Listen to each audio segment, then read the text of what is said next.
Hello and welcome to CiviCast, a series of podcasts from the National Civic Impact Accelerator, funded by Research England. I'm Laura Poole, Project Officer at the NCIA. On this episode, I'm talking to Greg Burke, Director of Place and Civic Engagement at Sheffield Hallam University, about the role of universities in building entrepreneurial ecosystems. So firstly, if we get started, can you just talk to us about your role and involvement within the Civic University Network? So I've been involved with the Civic University Network since its inception. The Civic University Network was a recommendation from the Commission that looked at the role of universities in civic, and it was an opportunity to build a network across the UK of universities to really explore how we could make universities more civic, how we could build on things that worked well, but also look at those things that weren't working quite as well as they might, and really share good practice and continue on that civic journey together. And kind of out of that was born the NCIA. Having run the Civic University Network for a period of time, we realised there was so much more that we could do if we had more funding, if we had more ability to put energy and resource into it. So we put in a bid to Research England to take forward a much bigger programme of work, and that was successful and set up the NCIA. The NCIA is really about capturing what works, both from a national and an international perspective, so that we can really understand what are those things that universities can do that really have a positive impact on place, both in terms of economic, social, the full plethora of activities, and capturing that, disseminating it. And at the end of the programme, we want to see real impact. We want to see that universities are having a greater impact on places and really having a transformative effect. So the focus of today's podcast is the entrepreneurial ecosystem, which is harder to say than it seems. Can you talk to us a little bit about what does that actually mean? It is hard to say, I agree. And maybe we need to change the word because it is hard to say. I suppose this is really around, it builds into the whole thing that we're talking about really, which is how do universities have a really positive impact on the places where they are. And I suppose one of the things that came out of the Commission was that universities had become a bit disconnected from their places. And although many universities were built by local people, very much sort of in the 19th century, the red brick universities particularly, were often funded by local donations by sort of city fathers, etc. Over the sort of subsequent years, they'd become a little bit disconnected. So they existed in places, but didn't necessarily have the full impact on that place that they could have. And what the Commission was trying to, I suppose, reignite was that excitement about the connection between a university and a place, and exploring all those different ways in which a university might contribute to a place.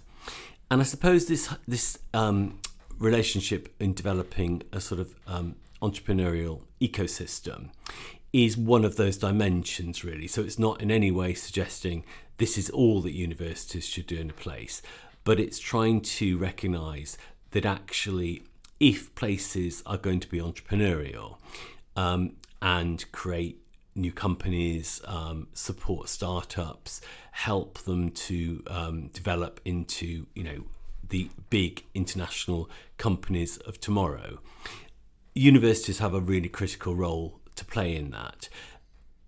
Not that universities are by any means the only player, and I think this is very much where we get into the concept of an ecosystem. So actually, universities do and have done lots of work around innovation, creating ideas, students having concepts that they want to explore, they want to develop, they want to start up companies. And many universities have invested in startups, have done some really great stuff. But often what happens is that's very much at the beginning of the journey. So they support a startup, they get people who are students to do things, but then where does it go from there? The university isn't necessarily then best placed to develop the next, what might be described as wet space for the organisation to go on and develop to do that next stage. And so this concept of a sort of entrepreneurial ecosystem is really trying to recognise that lots of different players, whether that be the local authority, local businesses, the university, we all need to come together and recognise that we have different parts to play. So actually, in terms of creating space, in terms of creating parts of the city where startups can really thrive, the local authority, the mayoral authorities have significant parts to play in that. So this whole sort of concept is recognising what would a system look like if it was an effective ecosystem, and what is the different parts that different places need to play in actually making that happen. University is absolutely critical, but it's about that recognition that we are one of the players and we need to recognise how do we play with other people to create a whole system. So very much this concept of the ecosystem being, it has to be a system. It can't be just universities doing our bit, but then there's nowhere for it to go. It needs to all come together and connect as a system approach. So we're thinking more a collaborative connection between those big players. How is that going to happen? How if we were going to build a dream, what do you think that other leaders need to do to create those connections? So I think I'll make this quite local actually. So at the moment in Sheffield, we are really trying to work this through at a place level. So we have two universities. We have the University of Sheffield and Sheffield Hallam University. We're working with other players like the local council to really explore what would Sheffield as an entrepreneurial ecosystem look like if that was a goal, a vision. In 10 years' time, we want to have a ecosystem that really works in this place. We're exploring who would need to do what are the component parts of that. So actually having a really clear delivery plan that says we're trying to create an entrepreneurial ecosystem. These are the things that the universities need to do. These are the things that a local authority need to do. These are the things that businesses need to do. So setting out quite clearly those component parts that need to be delivered by different people, but all having that shared vision that this is actually what we're trying to build. And I think if you don't have that shared vision and intent, you can't just do it in a random way. It has to be a clear sense of this is like any system or machine you're trying to build.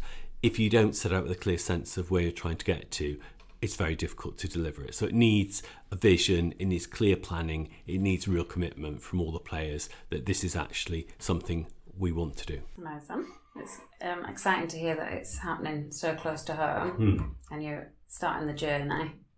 If we're starting to think about the challenges for these ecosystems, what do you see as the key challenges, and have you already got thoughts on how we can overcome those? So I think some of the key challenges are around different organisations having different objectives and different measures. So, we as a university might have a set of things that are our measure of success, and a local authority might have very clear measures of success, and other players similarly.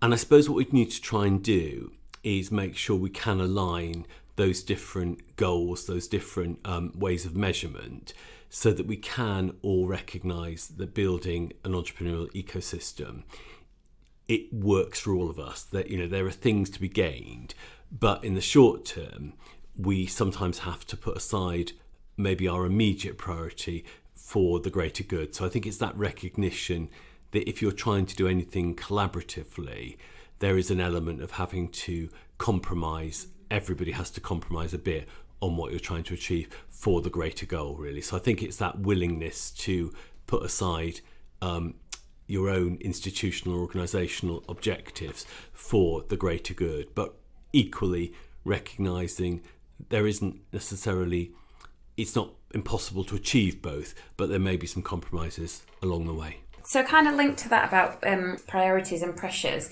how can we get university staff and students involved? Because obviously they have their own pressures and priorities that are potentially outside of this ecosystem dream. I suppose it's recognising the bigger prize, really, which I think is often the case with collaboration, really. It's trying to get everyone to realise what is possible to achieve and what is the bigger goal that we're trying to achieve.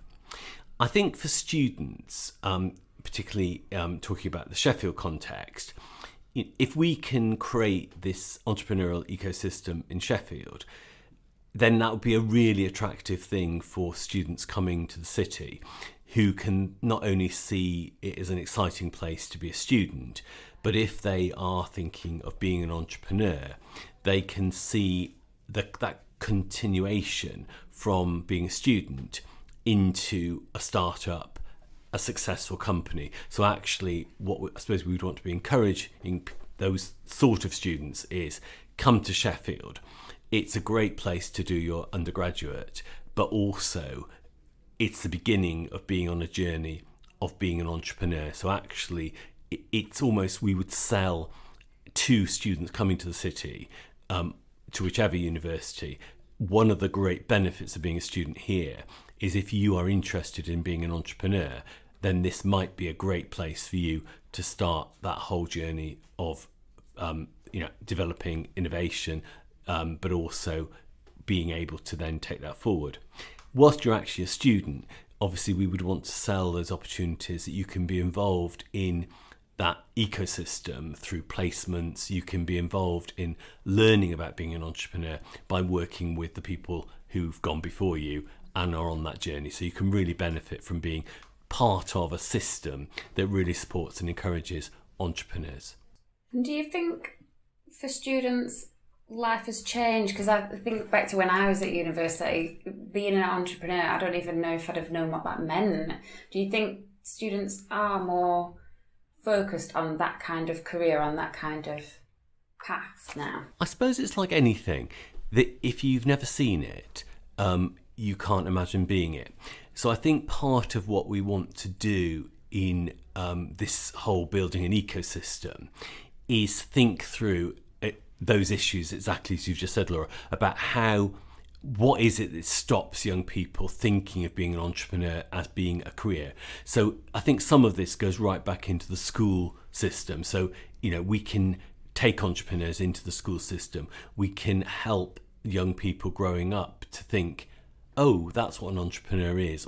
And we don't necessarily need to use that term. I recognise it's not necessarily the best language for young people, but running a business, we can start young people to see these are alternative careers. These are things that you can do. It's not just about being those traditional careers. It's about actually getting people to think that just putting that seed into young people's mind, but also I think just building it into actually, if you come and do this course might well lead you into an entrepreneurial end. That might be one of the careers that you could do on the back of studying this particular subject. So I think my dream would be that it would become almost just part of the DNA of the way we operate, that people would be thinking one option might be to be an entrepreneur. That could be one of the careers that come out of a whole range of different courses that people might be doing in universities. Yeah, and I suppose with that comes not only you don't have to have your own business, but if you have leadership skills, or it could give you the confidence in an interview to speak about something that you've done at university on a placement. I think something like that would have pushed me forward to believe in myself and to understand also how my course fitted into the world around me, because I didn't have that, so I didn't pursue that career. I went into something that felt more achievable because I didn't have those skills. Yeah, and I suppose what you're just saying is really interesting, because to be an entrepreneur, you don't have to be the owner of the company. So you can feel entrepreneurial and feel that you want to be involved in a startup or something, but you might not be the owner. There are lots of I suppose it's getting that sense of being part of new businesses, startups. You might have different skills. You might just think of it as being an option. There is a world out there of startups that could be exciting. Also, it might not be something you do forever. It might be a phase of your career where actually that's a really good thing you want to do, but it isn't something you want to do forever. And that again, this concept of moving around from, I suppose it's seeing it as part of the landscape of what you might do as a graduate. You might get involved in the entrepreneurial world sort of thing. Can you think of any examples of universities who are nailing this right now, who are offering this ecosystem or being a part of an ecosystem? I think in the UK, there are many universities who are doing some great stuff, but probably the whole ecosystem is not quite working. So getting all the different players together, getting all of the different component parts to work together, which is what I think we need to do to really make the system work. We've probably got good examples of universities doing amazing innovation, creating startups, getting people on that journey. But then it may fall down because when they get to the next stage of development, there isn't the wet space around in the local area. They're not able to sort of develop to that next stage. So I think at the moment we probably haven't got very good examples of where the whole system is working, but we've got pockets of really good stuff that we could build on. I think we probably need to look a bit more internationally to other countries where some of this stuff is probably working a bit more as an ecosystem. I think the stuff that's happening in New York is quite amazing, where they have really started to think about how does the university work with the local authority, how do they build courses, how do they support people through the university and the wider set of players to really embed the whole entrepreneurial stuff into the transformation of the place. So I think for me, some of the stuff they're doing in New York is really exciting, and I think we could learn a lot from some of the things. One of the things that's quite tricky is obviously university funding in New York is very different.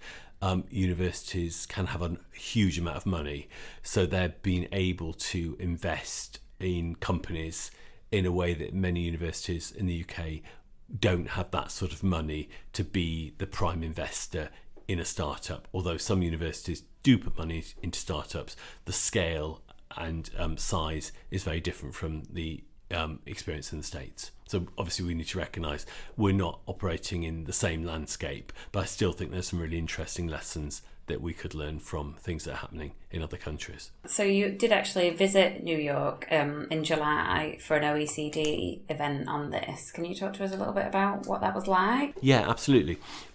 So this was very much exploring what was happening in different countries around building entrepreneurial ecosystems. And I suppose it started with the question of, do we need to build entrepreneurial ecosystems? Was it actually a thing that was sensible and the right thing to do? And I think very quickly people concluded that yes, absolutely, it was the right thing to do, and that universities were absolutely critical to achieving that. There's quite interesting examples, as I've referenced, from New York, where a university has actually built a campus in the centre of New York, completely dedicated to entrepreneurial activity. They are very much providing academic input, supporting people through the journey of developing entrepreneurial skills. They're then investing huge amounts of money in startups and absolutely working with a whole cohort of people who are basically around startups and entrepreneurs.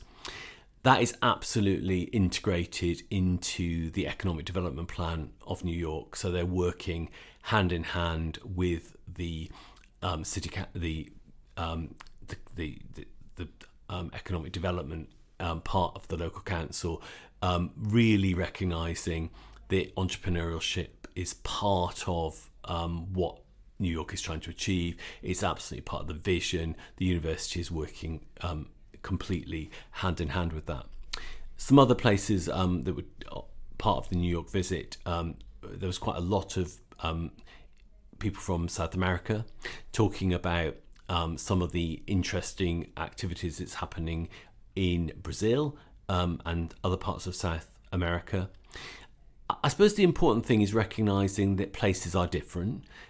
We can learn from other places, but each place has unique characteristics.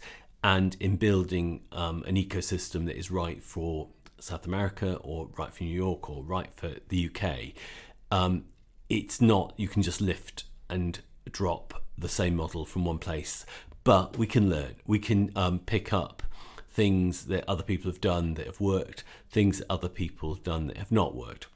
I think for me, the big sort of message really that was coming through very strongly from all the different countries that were talking was, it has to be a joined up approach. You can't develop a entrepreneurial ecosystem as a university. You are, as a university, we are one of the players, and if the other players locally are not trying to create that ecosystem, it's very hard, or it's impossible for the university to do that on their own. So there has to be that sense of a shared place commitment to developing the ecosystem, because different players have the opportunity to bring different things to the table, and actually the system only works if a range of component parts are in place, and if they're not, it doesn't work. So the university is, we are key, we're a very important player, but we can't do this on our own. And I think probably where it doesn't work is where we as universities are trying to do perhaps the role of other players, and we're extending beyond where we actually have the remit, and then we find it very difficult to put those places in place because actually we're not the right player to do it. So the key message is collaboration and sharing a vision. It starts with vision. We all want to achieve this. How are we going to achieve that? Collaboration is absolutely key. But I think if you start with collaboration but you have no vision, you're probably not going to. Your vision is important. You need to set out that direction of travel. What does an entrepreneurial ecosystem look like in this place? And that is unique to this place. It will be different from what it looks like in another place. Even if you're in the same country, it needs to have an element of local perspective to really get that sense of vision. And that really links into the ethos of the NCIA, isn't it? It's recognising some things really work and celebrating that, but then it's not going to work everywhere for everyone. And how do we cherry pick the best bits and help universities integrate them into their place? Yeah, and I think that's absolutely right. And I think it's often perhaps more about drawing out principles. So, you've very much just done that in saying, vision, collaboration, those are really important principles. But actually what vision and collaboration might look like in a different place might be quite different. So we're not saying this vision always looks like this, or this collaboration always looks like this. But what we're saying is, if you don't have a vision for this thing in a place, you're probably not going to get there. And if you don't collaborate, you're probably not going to get there. But actually there's a huge range of what that might look like. But I think we can draw out through the NCIA some of those sort of principles of what actually, if you don't do some of these things, it won't work. These are things that, they're the component parts of success, but they look very different in different places. Amazing, thank you. Thanks very much for talking to us today. It's been great. I've really enjoyed it. Thank you.